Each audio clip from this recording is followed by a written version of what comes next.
Before the century turned, the most notorious family feud in American history would send images of violent, backward mountain men roaring across the newspaper headlines of America.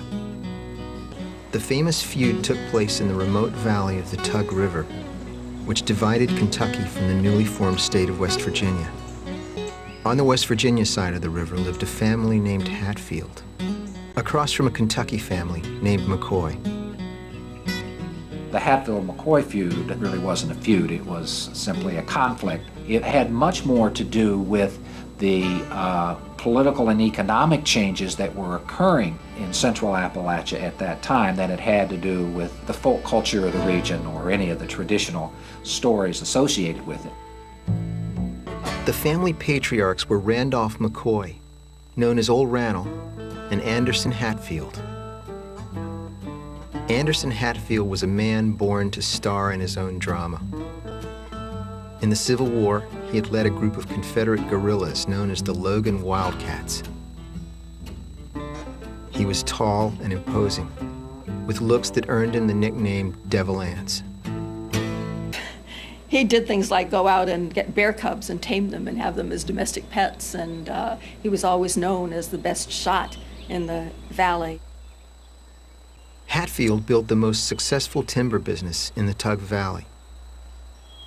McCoy was not as fortunate and bristled for years as his competitor thrived.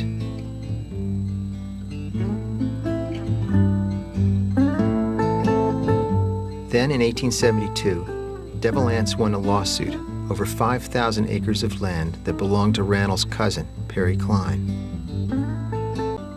McCoy was outraged and concluded that Hatfield was a thief, even though the land had been legally won. Cline and the McCoys vowed revenge for the lawsuit. Resentments grew over everything from property to politics. But the outright battles began at an Election Day celebration in 1882 with an attack on Devil Anse's younger brother, Ellison. 3 McCoy brothers got drunk and picked a fight with Ellison Hatfield.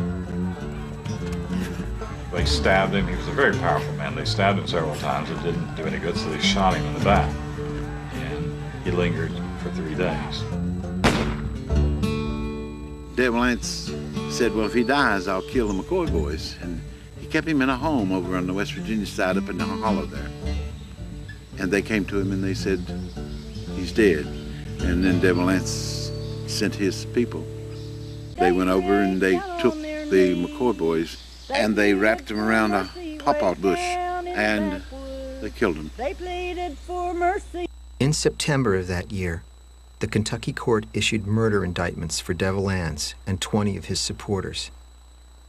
No arrests were actually made, and things calmed down for a while. But 5 years later, the feud exploded again. So we have to wonder what happened in those 5 years. Well, what happened was the state of Kentucky discovered it had very rich coal resources in the Tug Valley, and it wanted to develop those resources. McCoy's cousin, Perry Cline, was now a lawyer in Pikeville, Kentucky, and still furious over losing his land to Devil Anse. In 1887, he convinced the governor to enforce the old indictments against the Hatfields and to extradite them for trial in Kentucky. This time, the Hatfields could not escape the law. 7 of them went to the Kentucky penitentiary. But somebody had to pay more dearly for the bloody attack, and that was Ellison Mounts, a nephew of Devil Anse.